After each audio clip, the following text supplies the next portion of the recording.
ఈ రోజు అనగా 1/5/2025 చీరాల నియోజకవర్గం వేటపాలెం సెంటర్లో ఏర్పాటు చేసిన పెయింటర్స్ అసోసియేషన్ ఆధ్వర్యంలో మేడే కార్యక్రమంలో జెండా ఆవిష్కరణ చేసి కార్మికులను ఉద్దేశించి ప్రసంగించిన చీరాల మాజీ శాసనసభ్యులు శ్రీ ఆమంచి కృష్ణమోహన్ గారు. ఈ కార్యక్రమంలో పెయింటర్స్ అసోసియేషన్ సభ్యులు తమ్మినేని రాఘవ, వడ్డే శేషయ్య, షేక్ సుబాని, అక్కల నాగార్జునరెడ్డి, కత్తుల నాగభూషణం, గంటాచంద్ర, షబీర్ మరియు కార్మికులు తదితరులు పాల్గొన్నారు. కష్టపడితే కార్మికుడి యొక్క జీవనం మన బ్రతుకు బలంగా లేదే ప్రపంచం యొక్క మానవుడి యొక్క జీవనం సాగేదానికి అవకాశం లేదు. ఇలా మనిషి యొక్క మనుగడకి ఒక ముఖ్యమైనటువంటి పాత్ర పోషించే కార్మికులు ఎప్పుడు బలంగా ఉండాలి. ఖచ్చితంగా వాళ్ళ ప్రయోజనాలు, వాళ్ళ హక్కులు పూర్తి స్థాయిలో ఉండాలి.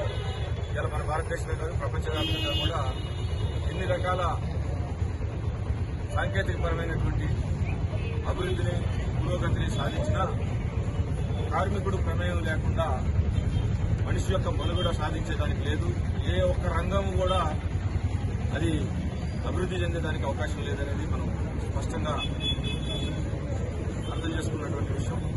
అయితే ఈ ఆధునికమైనటువంటి సాంకేతిక అభివృద్ధి పరంపరలో భాగంగా మనిషి యొక్క ప్రాధాన్యతను తగ్గించి యంత్రాలను తీసుకొచ్చే క్రమంలో ఈ ఆర్టిఫిషియల్ ఇంటెలిజెన్స్ అనుకోండి, ఆటోమేషన్ అనుకోండి, రకరకాల రీతిలో ఖచ్చితంగా ఈ రెండింటినీ ఆయా పాలకులు ఆయా దేశాల్లో రెండింటినీ బ్యాలెన్స్ చేయాల్సినటువంటి అవసరం ఉంది. మనిషి యొక్క అవసరము, పాత్రని, సాంకేతికపరమైనటువంటి అభివృద్ధిని రెండింటిని బ్యాలెన్స్ చేయకపోతే యంత్రాలే పనిచేసే పరిస్థితి వస్తే మనిషి యొక్క మనుగడ కూడా ప్రశ్నార్థకమైనటువంటి పరిస్థితి. ఇది చాలా సున్నితమైనటువంటి అంశం. ప్రపంచ కార్మిక దినోత్సవం సందర్భంగా నేను పూర్తి స్థాయిలో మనిషికి స్కిల్స్ అంటే సృజనాత్మకత, తెలివితేటలతో కూడినటువంటి వృత్తి నైపుణ్యాన్ని పెంపొందించుకుంటేనే ఏ రంగంలో పనిచేసే వ్యక్తి అయినా, కార్మికుడైనా మనుగడ సాధించేదానికి అవకాశం ఉంటుంది. ఇది కార్మికులుగా మీరు కానీ చాలా మంది చదువుకున్న వాళ్ళు ఉన్నారు. పాపం డిగ్రీలు, ఇంటర్మీడియట్ చదివినాడు కూడా పెయింటర్స్గా, రాడ్ పెయింటర్స్, ఆటో డ్రైవర్స్గా రకరకాల వృత్తుల్లో ఉంటారు.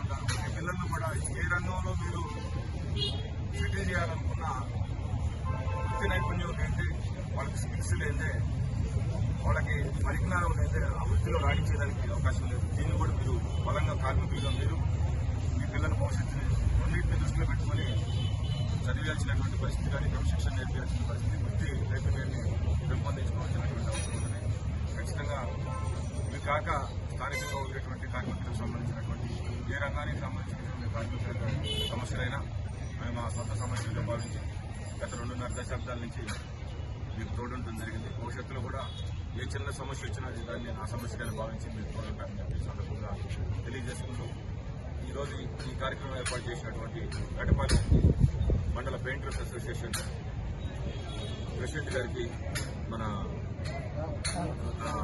రాఘవ గారికి, శాషయ్య గారికి, నాగార్జున, జయరాజు, ఇంకా శ్రీనివాస్ రెడ్డి, వీళ్ళందరూ వాళ్ళ మిత్ర బృందానికి, ప్రతి ఒక్క కార్మికుడు కూడా మేడే శుభాకాంక్షలు తెలియజేసుకుంటున్నారు.